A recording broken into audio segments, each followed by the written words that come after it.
Welcome to Brazen Education with Educator Barnes, a podcast with a focus on speaking your truth, being transparent to help others, and having no shame about it.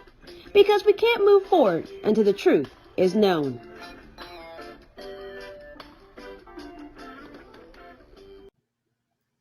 Hey everybody, welcome back to another episode of Brazen Education. This is episode 40 and our topic is Decolonizing Education. Today I have a special guest, George Geder, and I want to tell you a little bit about him. So George Geder is the second great-grandson of an enslaved African, a USCT freedom fighter, a free African blacksmith, a white slave owner, and some awesome African women. He has attended Colonized elementary, junior high, senior high school, and colleges. According to Mr. Geder, their names are not important. They shouldn't be, since nearly all of their classrooms and teachers had the smell of academic colonialism. By the time he was old enough to vote, he was fully educated and indoctrinated with a mindset governed by dominance and imperialism. However, that mindset never included him as an equal recipient of his riches. The ancestors can certainly testify. Through his work as a family historian and genealogist, George has come to realize that he and his people suffer from PTSS, or post-traumatic slave syndrome. That's defined as a theory that explains the etiology of many of the adaptive survival behavior in African American communities throughout the U.S. and the diaspora. It is a condition that exists as a consequence of multi-generational oppression of Africans and their descendants resulting from centuries of chattel slavery. In recent years, Mr. Geder has been on a quest to decolonize the mind. In order to step out and away from the specter of PTSS, before you can decolonize institutions, you have to decolonize your thinking. That includes Africans, Asians, Latinx, Native Americans, immigrants, women, students, LGBTQIA+, impoverished whites, differently able people, senior citizens, and others. You can follow him on his blog, Decolonize the Mind, which we'll talk about a little bit later. And we're going to get into this topic. So I'm really glad to have you on here today. So let's just kind of start by talking about how are children indoctrinated into colonized thinking? Like, how does that happen in the school setting? Okay, well, thank you for having me on, Educator Barnes. And how are children indoctrinated into colonized thinking? Well, it begins very early as kindergarten. And for most, it's perhaps first grade, when you are pledging the allegiance to the flag in your classroom. That's about the first time that you're really being indoctrinated. My experience with that was learning and memorizing the Pledge of Allegiance came before understanding the big words that were in there. I didn't know what pledge meant. I didn't know what allegiance meant, and so on and so forth. And yet every day we had to stand up, put our hand over our hearts, look at the flag that was in the upper left-hand corner of the classroom, and recite this pledge. That was the first beginning of indoctrination. That's a really good point. A few years ago, I wrote a piece for Education Post that was called something like "Why I Do Not Stand for the Pledge of Allegiance Anymore." And what's interesting, I didn't start doing this when Colony Kaepernick started, kneeling. I started doing this years back, but I wrote about it around the time where that was becoming a thing. And when I tell you the amount of hate and trolls I got online for just saying it, you don't care about the country. You don't love the country. How can you be an educator and not stand up for the Pledge of Allegiance? Because you're talking about, I'm in a school, I'm really in a school and I'm not saying it and I'm not participating in it. So I find it interesting. I really like your point to say that kids are learning something that they don't even understand, what they're doing. So what effects do you think that has on children as they progress through education? Now I'm pledging my allegiance to the United States of America. And how does that continue in the school system? Well, to answer that, I'm gonna do a little bit of my background. The first 5 years, from 0 to age 5, I lived in the Black community. And my first teacher, my first black teacher was my kindergarten teacher. And we moved because there was going to be urban renewal. They were going to reshape the city, Binghamton, New York. That's my hometown. And they're going to bring the highway through. And so in the center of town where the black community was going to be dispersed. So my family moved to the south side of the city. Other black families moved to the north, the east, and the west side. I mean, we were totally dispersed. So beginning with first grade, I'm in an all-white school, elementary school. I'm the only black kid in my class. So there I am doing the Pledge of Allegiance and all that, and I am trying to put myself in this class, be involved with my classmates. I was a precocious kid when I was little, and I made friends easily. But these are all white friends, and the teacher is white, and the teacher begins at that point to separate in spirit, separate me from my classmates. My classmates, whenever a question was asked, they'd raise their hands. And whenever I raised my hands, I would be ignored. And I kind of complained to my mother, and my mother kind of monitored the situation. And forgive me if I'm drifting off, but I got some points I'm going to make here. So I was always trying to fit in and be a part of my classmates. Out on the playground and during recess, we all played and had fun together. But once we got back into the classroom, there was this separation that went about. And it came to a head when I got into the third grade. And in the third grade, we were doing the reading lesson where the first kid in the first row reads a paragraph out of a book, and then the second kid reads the second paragraph, so on and so forth. In this school, the book was Little Black Sambo. Little Black Sambo is one of the most racist children's book that you can possibly imagine. And it had pictures of Little Black Sambo. He was this little darky kid, and he had the pigtails, and he had the big lips and all that. Well, as we're reading this, I'm kind of shocked at it, but my classmates, surprisingly, they loved it, and they got into minstrel characterizations. So they were in their seats, just dancing and carrying on and doing this dialect. So that was part and parcel of what was going on in that school for who knows how many generations before I got there. So I went home crying to my mother. And I said, "Ma, the kids are making fun of me. They're this and that." And my mother said she would take care of it. So bear in mind, I'm in the third grade, and I'm trying to think back. I don't know how quickly it happened, but it happened very fast.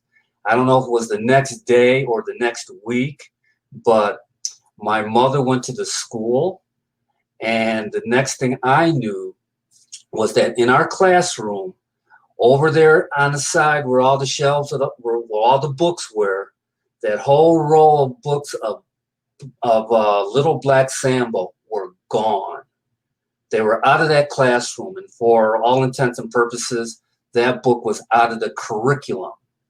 So that was like a very active thing that my mother, as a parent, took a stand and made some changes in that school.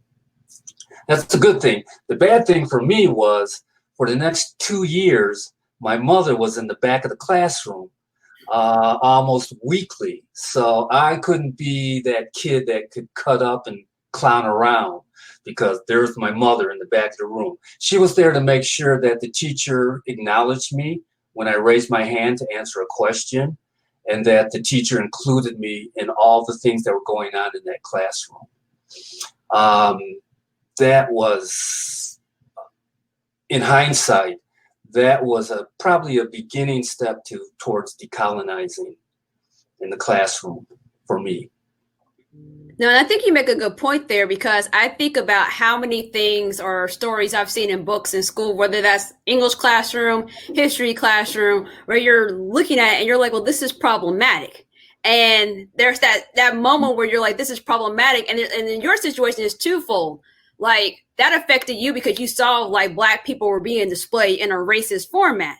But for me, when I hear that story, I'm like, well, what about the white kids? There wasn't really a conversation or a debrief about why this shelf of Little Black Sambo was removed. And I think a lot of times, I think about our current climate where it's like everybody's all woke and all these schools are releasing statements and saying, we're going to have anti-racist teachers and we're going to be diverse and we're going to be equitable. And we're going to include everybody.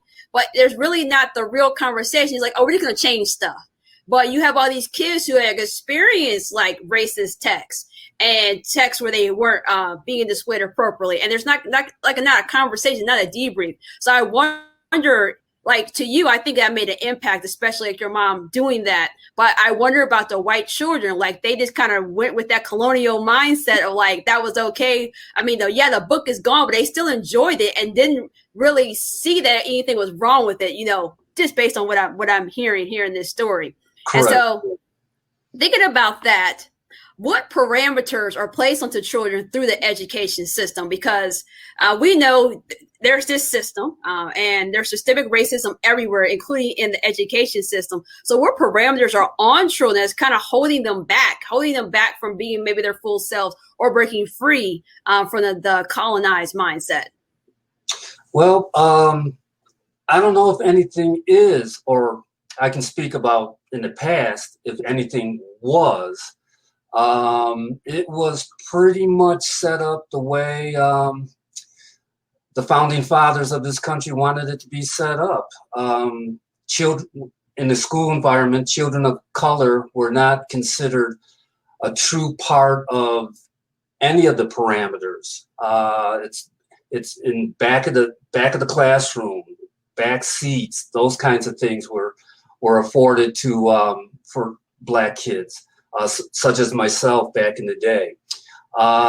There were no parameters for the white kids, and we were just marginalized. And I say we, in my mind, I'm thinking, okay, I was the only Black kid in my class from first grade through eighth grade, from first grade through junior high. I was the only Black kid. There were other Black kids in the school that I went to, but we were just in different classes. We didn't have how can I say this? We didn't have a real collective experience that we shared because we didn't see one another for the length of time that we were in school. When school was out and we went home, school was in the back of our minds. We didn't have discussions about school. We had discussions about play. Let's go out and play before dinner time, that sort of thing. So that collectiveness didn't happen until, for me and for my classmates, again, the classmates who were white, until junior high school. And we had a real interesting experience there. Let me tell you about that. I'll be telling you stories all day. Eighth grade, at this point, we are going from classroom to classroom. The bell rings, we leave homeroom, we go to English class. Bell rings, we go to history class, so on and so forth. On this one particular day, English class, we were learning proper names and proper nouns, and that was the lesson plan. So it was centered around where you're from, who you are and where you're from. So all my white friends, now they're friends and we bonded. Now it's like 8 years later, we've totally bonded. They would say such things as, okay, my parents are from Scotland, we're Scottish, And so Scotland is with a capital S, Scottish, capital S, and so on and so forth. French, capital F, so on and so forth. When it got to me, and this is English class, when it got to me, the word of the day was Negro. And so I am Negro, and that's spelled with a capital N, Negro, so on and so forth. Not a problem, not a major problem. Nobody was tripping. We got through that. The bell rang. We had to go to history class. We get to history class, and and it's a similar lesson. The addition was the world map. So we pulled the map down from the wall, and now we have a pointer, and we point to countries. So the kid who was Italian, I'm Italian, capital I, and Italy, and takes the pointer and points to Italy on the map. The English kid points to England, so on and so forth. When it came to me, oh, and I have to back up. We have to get out of our seats and go up to the front of the class where the map is. And, you know, we're handed the pointer, and then we have to do that. It got to me, and I was like, well, I am Negro, capital Negro. And right then the teacher stopped everything, said, no, Negro is not capitalized. Negro is not a people. And so before I can even begin to imagine, to think, to figure out, I'm in the 8th grade, where am I going to point on the map to where I'm from within the context of everybody else in the classroom that can point to Europe and all that kind of stuff? Am I going to point to New York State? You know, how stupid is that, you know, in an 8th grader's mind? So the teacher really lambasted me for saying that Negro was capital N. So at that point, I begin to shut down in a collective sense, in a community sense, in a bonding sense with my classmates in the school and all that. I begin to shut down. And so I become not this precocious kid anymore. I become this quiet, moody, can't wait to graduate and get out of this school kid.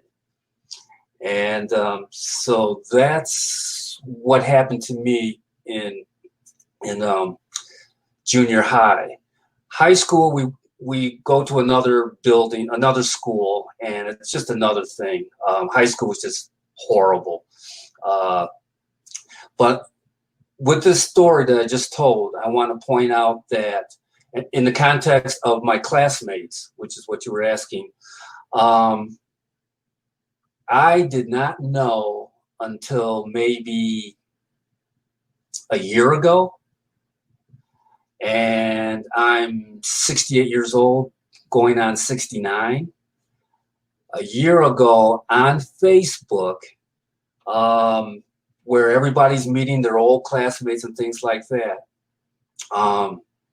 2 girls, 2 women, now women, pointed out that story that I just told you. One of them said that they went to the teacher after class and told the teacher that was not right what you did to George. You know, and in her 8th grade way. That is the first time a year ago that I was aware that anybody in my classroom was aware of this colonial, imperial, racist thing resonated with them. No, that's a good point because I think about a lot of times you hear about when kids don't feel like the curriculum is reflecting them, they don't feel a part of the school, as you said. A lot of times you hear the story of like the kid that's like tearing up the school, cursing out teachers, leaving the school, but we forget the fact that the other response is like to shut down and kind of detach from school because yours was interesting. Like I'm about to be 37 next month, and like your story aligns to me. Like I was ready for high school to be over. I was like done with high school because in my situation, which people still are like amazed by this, I was part of desegregation busing, and I mean, and it ended in Indy. I believe it was like 2016. So it like recently ended. It's not like this because a lot of times we think about desegregation busing, we're thinking about the 60s. We're thinking about civil rights. Well, what people don't understand is like, yeah, that got passed, but that continued for decades because the whole thing was we have to integrate and then everything's going to be fine, allegedly. And I thought about like what you said, like an elementary school. I'm at the bus stop with these kids and some of us are in the same grade. But we knew once we got to the school, they were automatically going to split us up. So it's like one black kid in the class. And so like you try to fit in because everybody wants to belong, but you really don't fit in. And then when you come back to your neighborhood, you don't want to talk about how horrible your day was. You just want to play.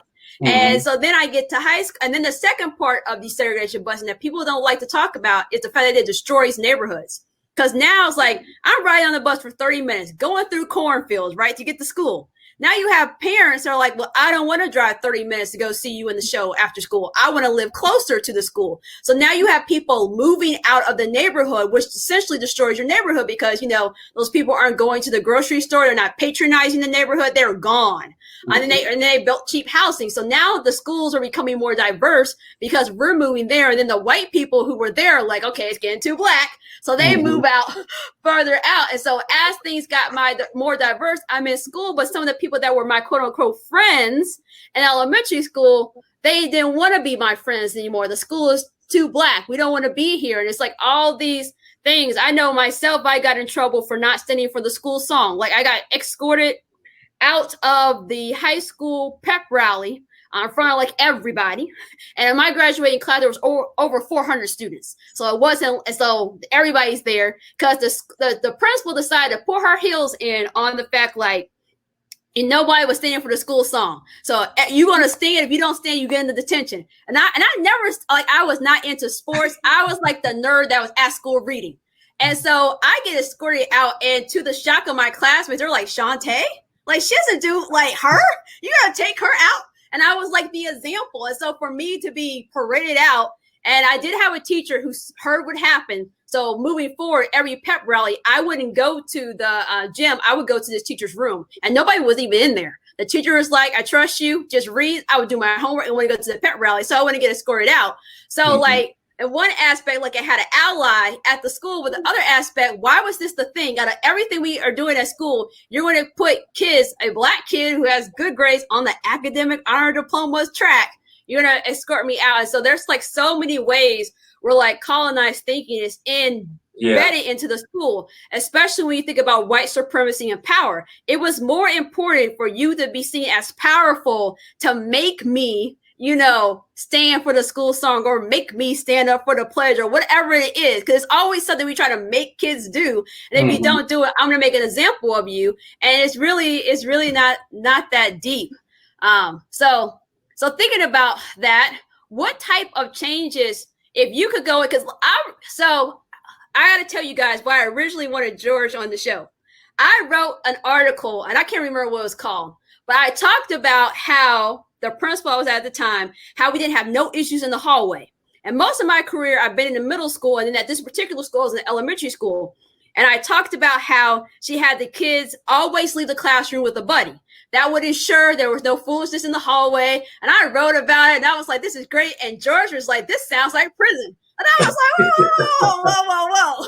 And I love talking to George because I like to talk to people that challenge my thinking to get me to grow, not challenge me for the sake of challenging me. Because you have people, like I got people all the time. It's like, you're not American. You hate people. You don't like white people. They are not trying to have a conversation. They're just trying to troll. But when George says something, I'm like, wait a minute, what you mean? And so I think about that. And like that really stuck with me because I didn't see it that way. I really saw it as being in a school where you're used to chaos in the hallway, that this was a system. But I guess do you remember that conversation? Because we were kind of having it online a little bit. But the thought about, because you were really saying to me, like the thought about kids not being trusted to be in a hallway and had to be escorted and monitored, you felt like that was kind of almost like that prison to pipeline kind of mindset.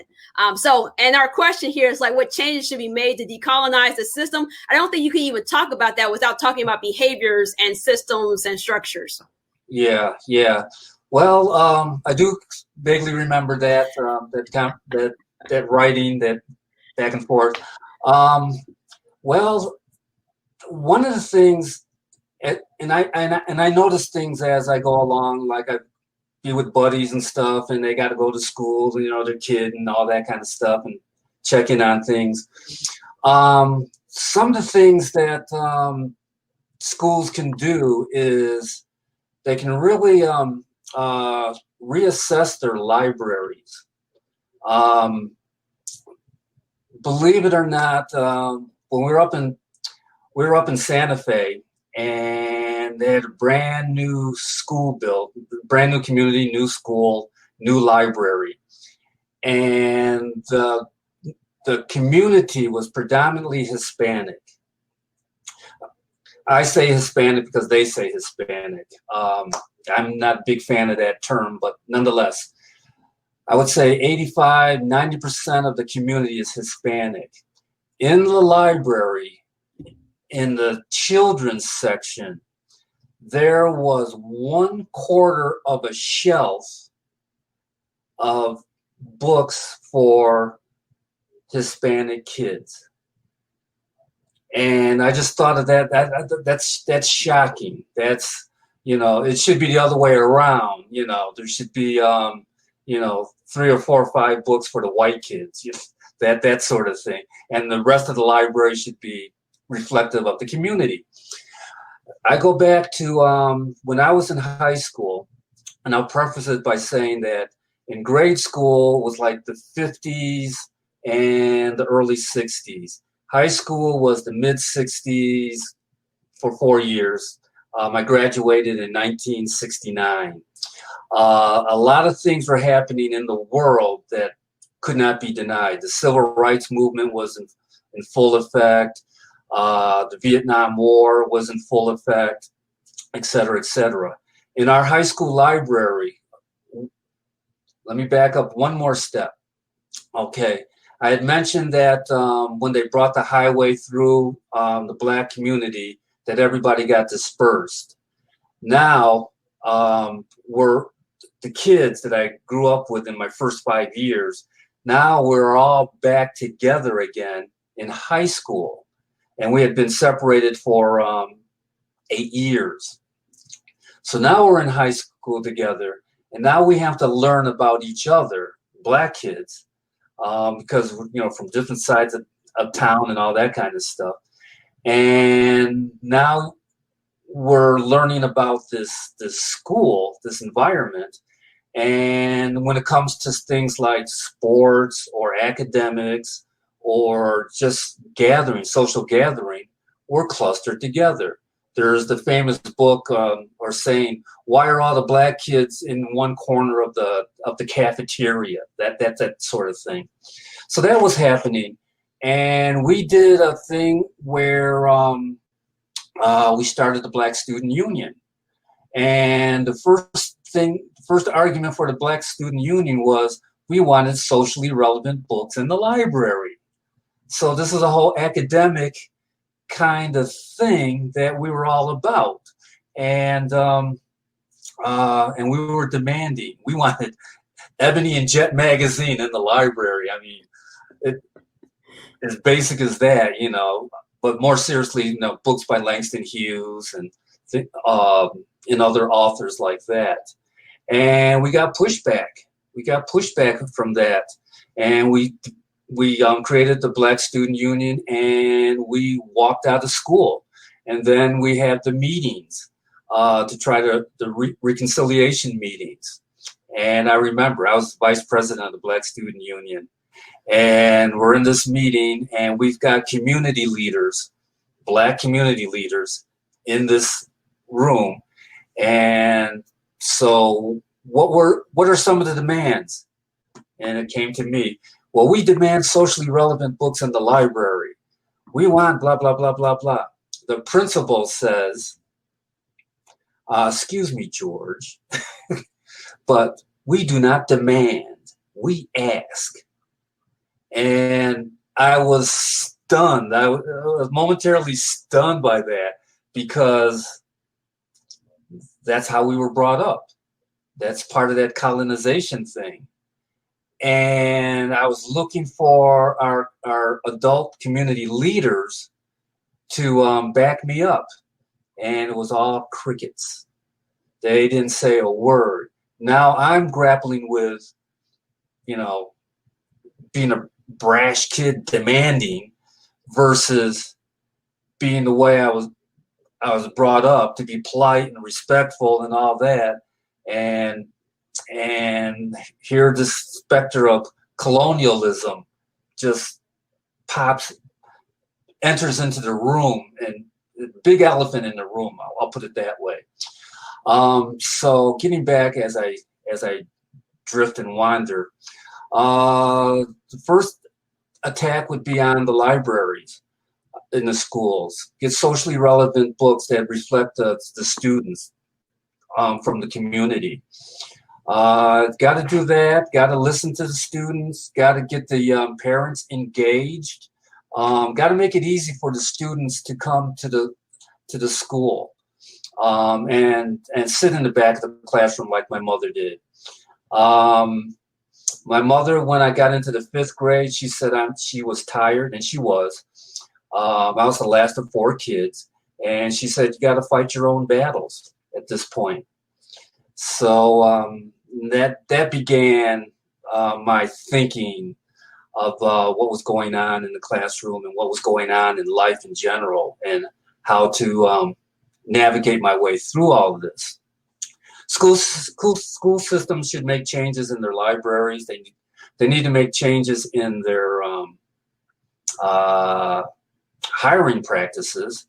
They need to have more teachers and support staff for children of color. And it has to reflect the community that they come from. Let's see, what else can be done? And there's all kinds of things that come to mind. At one point, I worked for a health services agency that dealt with the multiply disabled, and I taught life studies with the kids that were non-ambulatory, in wheelchairs, or had various disabilities. And some of the things that came up was, I'm going back to the library. The library was on the 2nd floor, and I'm in a wheelchair, and the only elevator is the service elevator that's in the back of the school.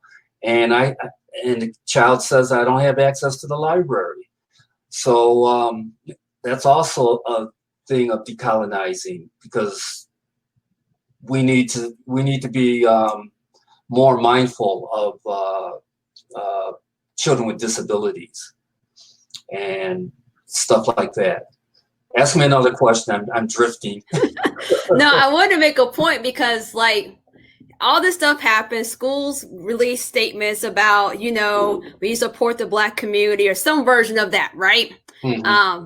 And so now my school started having these diversity, equity, and inclusion talks. And one of the things I brought up, I'm at a school, it's a public charter school, and 75% of our students are Latinx, 75%.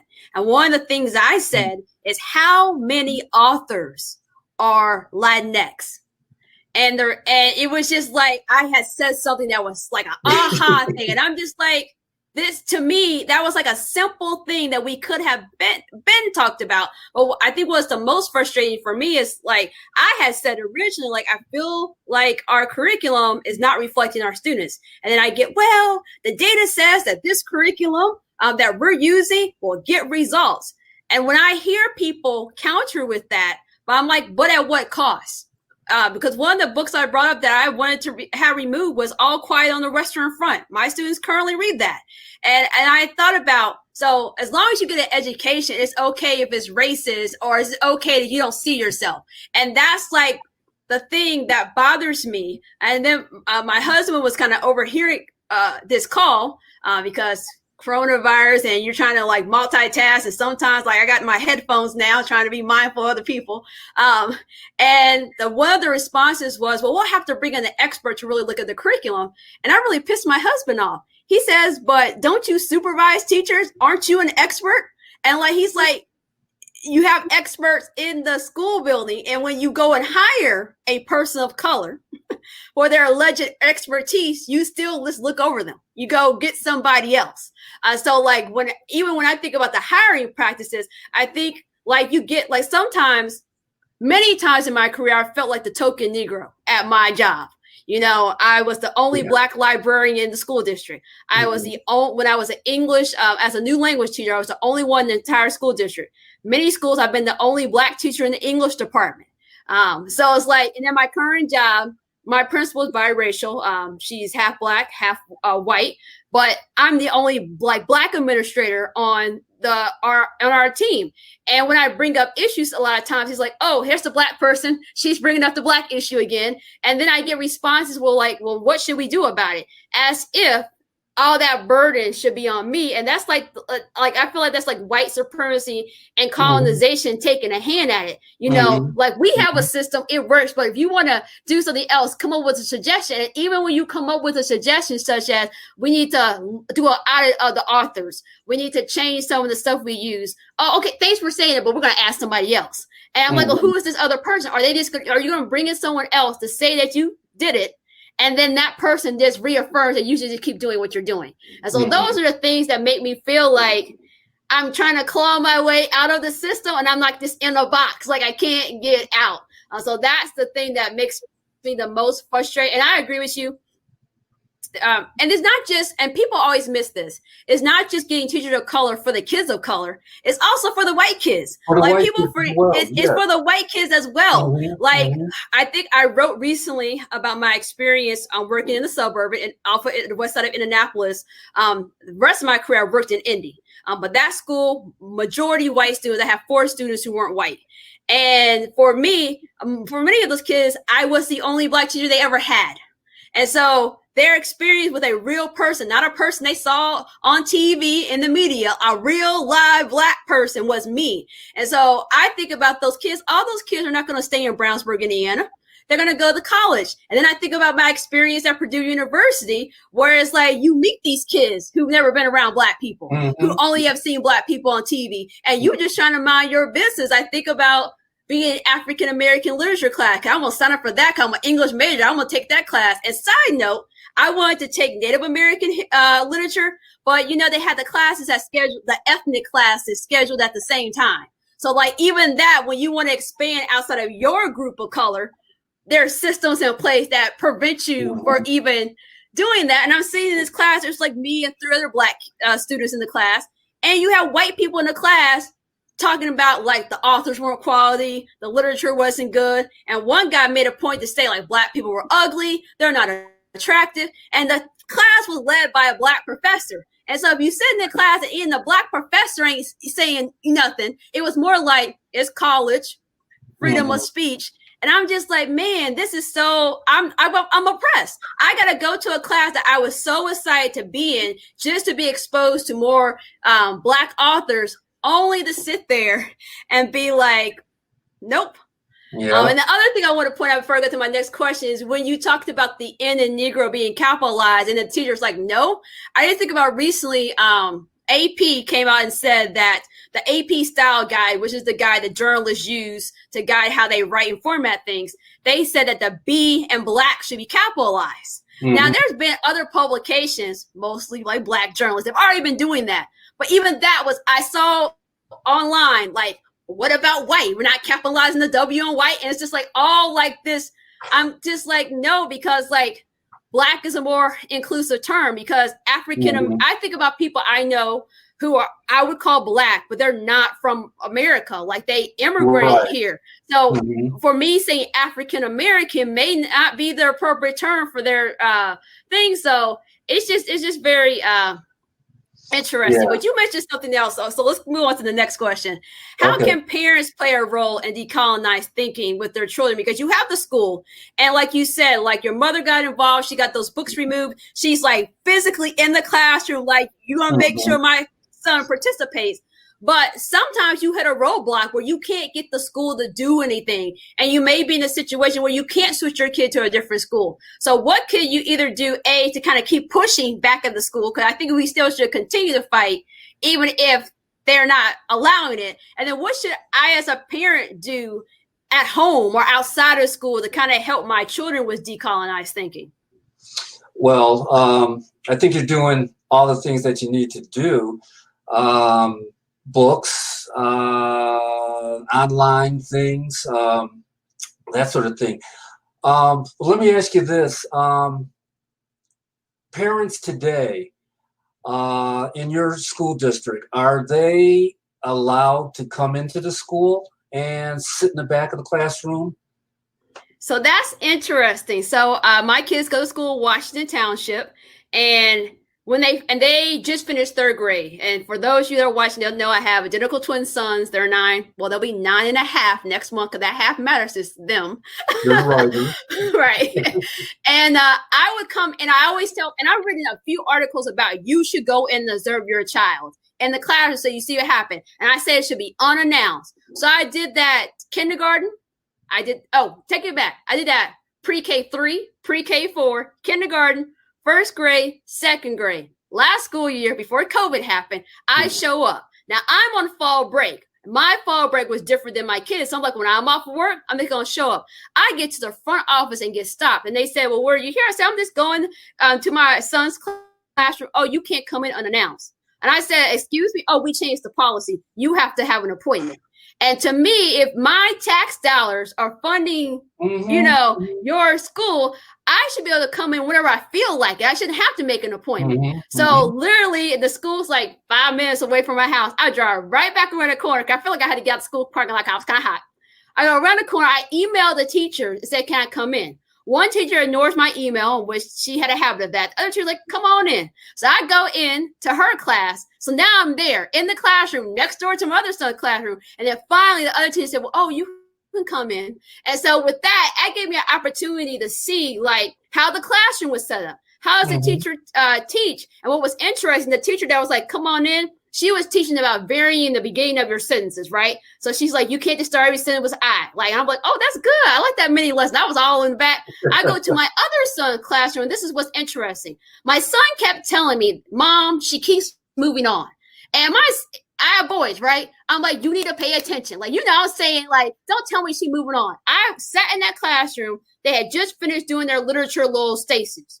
And they had to, the instructions were from the teacher, put your books away, put your notebook away, put your headphones away, and then come sit on your assigned spot on the carpet. Well, all those things were in different places because you had to put your headphones in the bag, had to put your book on the shelf, and put your notebook somewhere else. She felt there was only one kid playing around, and it wasn't my son because I was out in the back of the room, right? But there was like 9 kids who weren't done. She literally started teaching on the carpet to everyone else who was there and said, well, you guys just listen. And when I thought about my son, who is not one of those kids who can multitask, I was like, this is what he's been saying. Because I mean, when I tell you I was arguing with him every week about this, like, hey, what you mean you didn't hear what she pay attention? Because I see him at the dinner table. I'm talking to him and he's like, what, Mom? I'm like, you not listening. And then I see in the classroom, like, this is what he was talking about. And that's why I feel like you should be able to show up unannounced. Yeah. But generally, some schools are like, come on in. some schools are like you have to have an appointment, and then some schools just make it difficult for you even to get the appointment. So there's variance. And then with COVID-19, I imagine that there won't be visitors allowed because of the nature of everything. And that kind of worries me a little bit, because there has been things I've seen during some of these visits that I found concerning. But on the other hand, my boys are in 4th grade, and I believe that they're at the age where they can tell me things. But especially when your kids are young and they're not able to talk, you really should be in there. So the answer, you're having a long answer to say, yes, I can go in pre-coronavirus pandemic with an appointment after they switch the policy. Wow. It seems like to me that the appointment should be made with the admin, with administration, not the teachers. The teachers shouldn't have to be burdened with that, quote unquote. You know, you talk to admin says, come on in, the roster is such and such, and we can accommodate, blah, blah, blah. Come on in. And then you just knock on the teacher's door and say, I'm here, you know. Take that burden off of the teacher, so to speak. So that's, you know, that's important, because the community, the parents in the community got to be involved with the school. Otherwise, you know, the homeschooling is just going to continue to grow, because the kids are getting their learning there at home more so than they are in school. Do you think homeschooling is a way for parents to fight colonized thinking and to maybe help their children with self-esteem and kind of learn their culture? Do you think that's like a viable, because I had Natalie Pipkin on a few episodes ago, and she refers to her homeschooling as Black world schooling. So her thing is bigger than just like home. It's like the world is the landscape for my Black sons to learn about themselves and learn about the world. So do you think that is a viable option? Do you see that growing? And if that's that, and then what are your thoughts about things that parents can do to help like raise self-esteem and raise kind of get in touch with their culture, because sometimes you don't get that at the school? That's true. Yeah, you don't get it at school, so you got to get it at home. You got to have books in the house. You got to have magazines. You got to have reading materials. You can tell the difference between a kid who has those resources at home versus the kid who does not. And gosh, it's just as basic and fundamental as that. It's going to be the parents that are really going to have to step up their game to keep their kids from being unnecessarily colonized, growing up and being in the workforce or in the academic community and not being able to relate to their peers, to their people, because they're thinking in terms of the status quo. Black kids are thinking white. Latino kids are thinking white rather than thinking Latino, thinking African. And you had mentioned the term African American a while ago, and I wanted to just throw this out there. Black folks were Africans here in America up until pretty much the 1960s. So given us, our ancestors, the term African American is a disservice. They were Africans. They were Africans at least up until 1865, when the end of the Civil War. They were Africans. They were never Americans. I just wanted to make that point, because they're shifting emphasis in the textbooks. It's not slavery; it's forced labor. They're changing the words, the narrative of what really went on. And then if you can, throw African American on Crispus Attucks, it's just not right. It's just not right. We need to reclaim our history in its truth. Our ancestors were Africans. They weren't African Americans. They weren't Americans. And it's kind of hard pressed to say that we are Americans now, given what happens to so many of our people that we hear about in the news, George Floyd, and et cetera, et cetera, et cetera. I'm digressing, I know. Well, I'm thinking about your background about like family history, and you talked about like reclaiming our history and reclaiming our story, and like one of the for me, because you know this, like I research family history just like you do. For me, that was a part of me reclaiming who I was, learning more about my ancestors. So how can we even incorporate that into maybe as a parent? How do I go even about like just starting with, because I think a lot of times for my family, it was like my dad, like, I want to know more about myself. That's kind of how I got involved. Like I was just like the assistant, and I got heavily involved because I got more interested. But my dad got to a point in his life was like, I don't really know like these things. I want to know more. And so the more I learned about my family, like I learned that my family was from Georgia. My grandmother was the first child born in Indianapolis after the Ku Klux Klan burned down their house 2 times. So like that thing, that's powerful to know, like that's the story. And that's like the stuff and the irony is, right, you know, they escaped the Ku Klux Klan and came to Indiana, a big Ku Klux Klan hub. So that's like the irony in this story here. And the fact, like, when I looked through historical documents, they told me that my great grandfather lied a lot about his age because he feared that they would catch him. And so you look at documents, and there are some times my great grandfather is literally younger than his kids, and he would habitually lie about his age. He wouldn't take any photograph because he had a real fear. So for him, he didn't want to tell too much of the family history because it was like a survival thing. Right. And so now it's like, I feel like we are holding back our survival by not knowing our history, because I think that's kind of what's getting us into this colonized thing, and we don't know where we came from. So we're just adopting, you know, these terms like African American. And then I think about like, I can hear teachers now, if I said, you know, I'm not African American. Whoa, Shantae, like now we get a little, like they just get, you know how they just get like, whoa, okay, that's a bit much. Like you asked me to try to not be non-racist, but anti-racist. And now you're throwing out this stuff. So I'm digressing, but how can family history play a role in like decolonization as a parent or school, whatever, what have you? Yeah, well, one of the big things now is in terms of family history is DNA. Everybody swabbing their cheek and doing the DNA, so that like a kid like George, who back in the 8th grade couldn't point to a place on a map, now he can point to a place on the map by way of DNA and say, I'm from Ghana, I'm Yoruba, you know, I'm this and I'm that.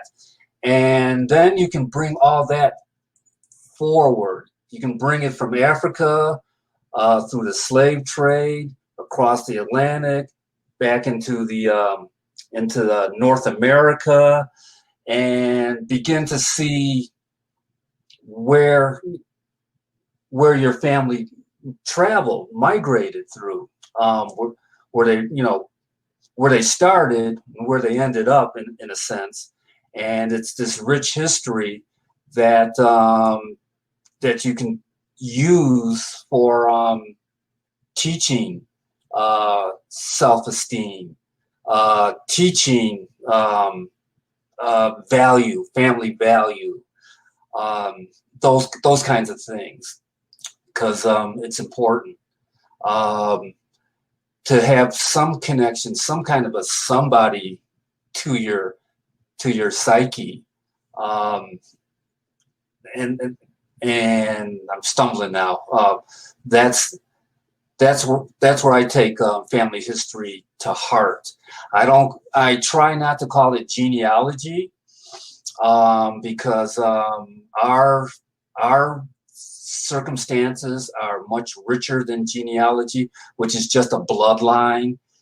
Genealogy is trying to work your way all the way back to Charlemagne or all the way back to Jesus, you know, by way of blood. And no, our circumstances, going through the most brutal forms of chattel slavery,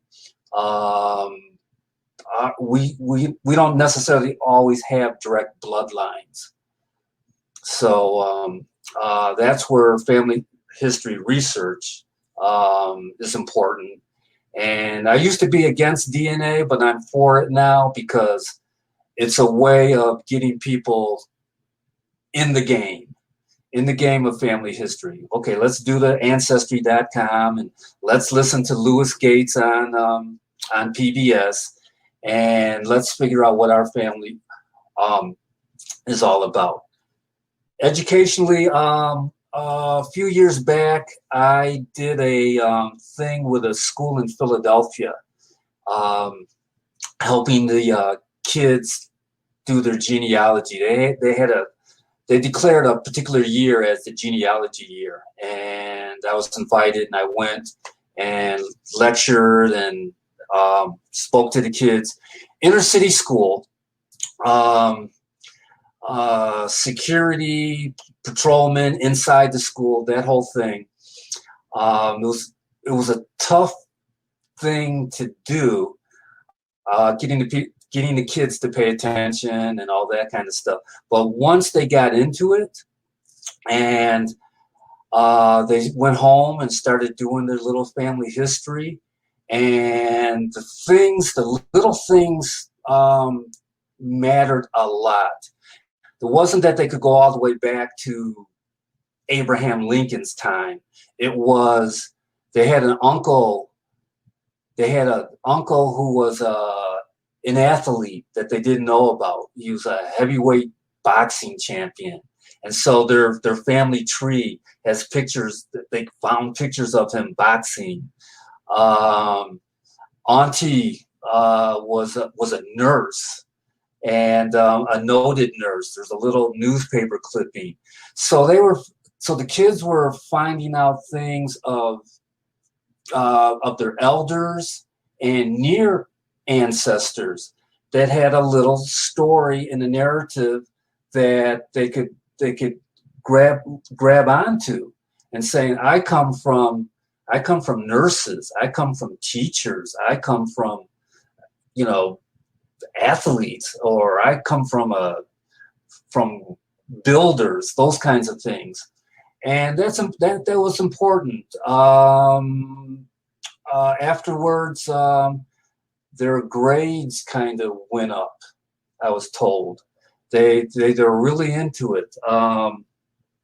One girl, I remember one little girl, she did a dance interpretation of her family history. I mean, Alvin Ailey ballet dancing right there in front of the classroom. That was her thing. Another child did a PowerPoint presentation. They got into it, whereas prior to that, they were not interested in school at all. I mean, school for them was awful. I mean, even when I visited, it was like, geez, I wouldn't want to go to this school. You could get shot in the hallway there. That sort of thing. Family history can be just as important as anything else in the classroom. If it sparks the student and they want to go on to other things, I'm all for it. No, and I really liked how you talked about that correlation between I'm learning something about myself and my family, and then my grades went up. I think that part was really powerful because, like you said, if I don't like the curriculum, if it's not engaging, I'm not paying attention, therefore I'm not learning, therefore I have bad grades. But if you engage me, because this is where teachers are like, well, whoa, how can I teach the standards? And when you said that, I'm like, well, I could teach them how to do an essay and put all that information together, because that is something, if you're an English teacher, you are supposed to teach.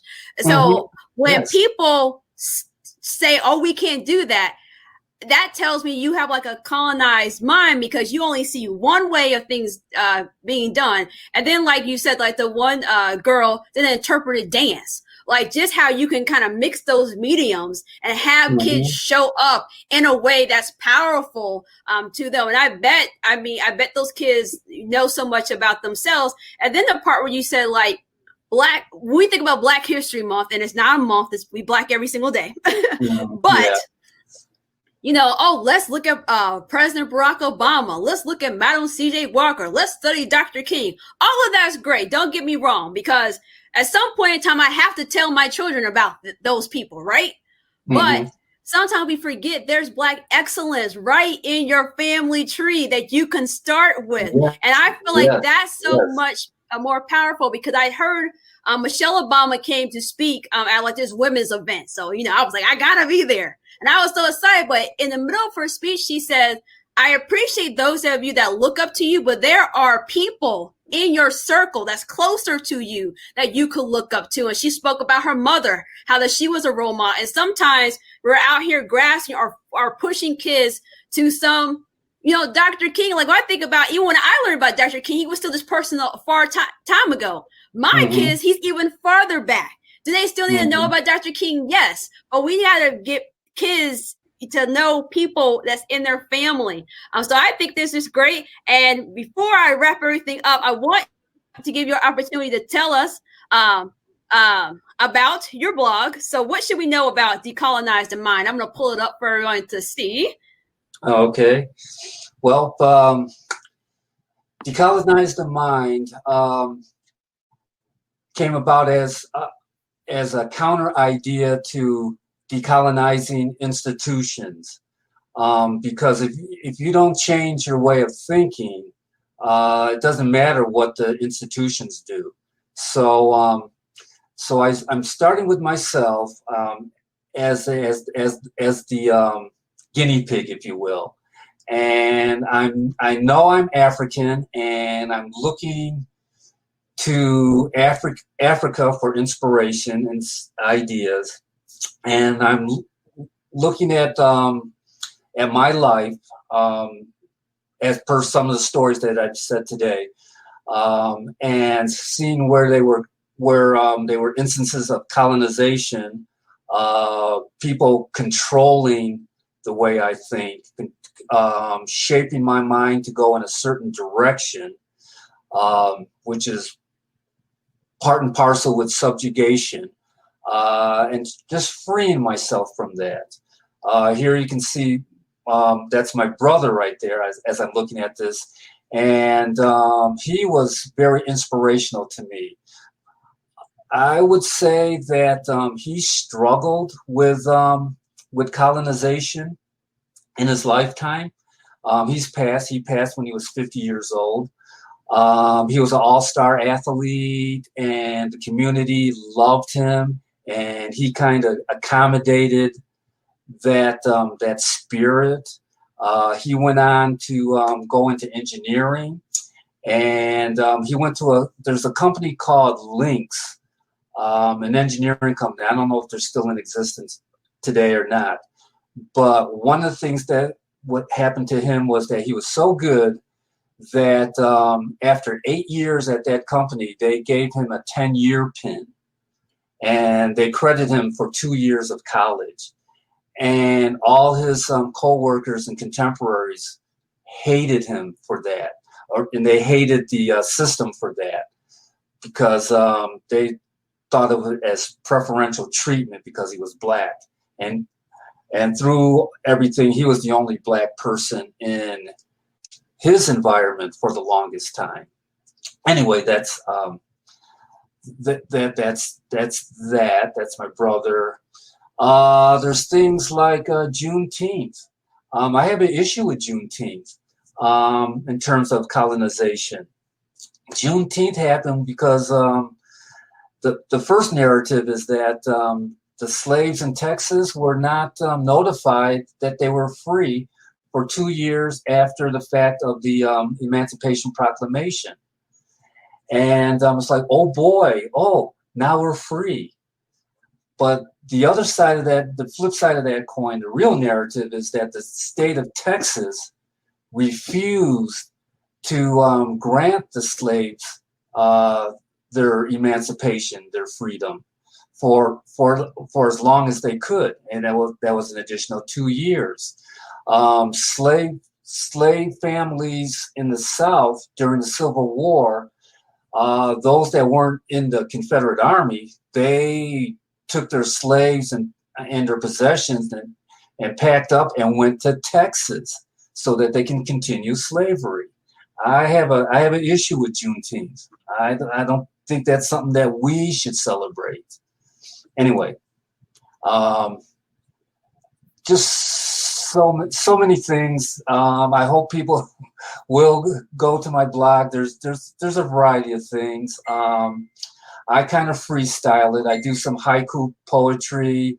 I do some pictures. I'm a photographer, so I'll throw some pictures up there. It's a lot of things that I use to kind of decolonize my own mind, and hopefully some of those things will resonate with those who come and visit my website, my blog. All right. So, do you have any final thoughts for our viewers today? Well, let's see. I babbled so much that I would kind of say that I'm a people person. I love people. This quarantine really affects me, that I can't talk to people, can't be amongst people. And when I say that, I mean all people. I definitely think Black Lives Matter. I'm not a big fan of the expression "all lives matter," because that's the default. All lives matters. But what's happening to Black folks most recently is front and center on my mind. So yes, I will talk about that. And whether you are white, Latino, I say Latino, Native, that's front of mind. I'm gonna talk that way. And I think folks should have those conversations. There's plenty of call to actions that are needed, but let's have those conversations. Let's be real with each with each other, and we can go forward. And take this thing. Can you see that? Yep, and he's holding up a mask right now for those you didn't see. Yeah. This is not a rights issue. This is a health issue. Take it seriously. Well, thank you. Well, I really appreciate you coming on to Brazen Education today. I love chatting with you. I love just having those conversations, especially when you put the thing up about Juneteenth. I'm like, man, I just learned. I think I learned about Juneteenth 2014, 2013. It wasn't now, but it still wasn't when I was in school. And if you read it, he says more than he just said here. He breaks down about the Juneteenth flag. So there's some other things he talked about in regards to Juneteenth. So like I said, there's many perspectives. And if you're going to be on a journey of decolonization, it changes over time. Even things I used to say, I don't say now. Or things I used to think, I don't think now. And I feel like it's going to be a lifetime journey, as it should be. So, guys, thanks for tuning in, and we'll see you next time. Thank you.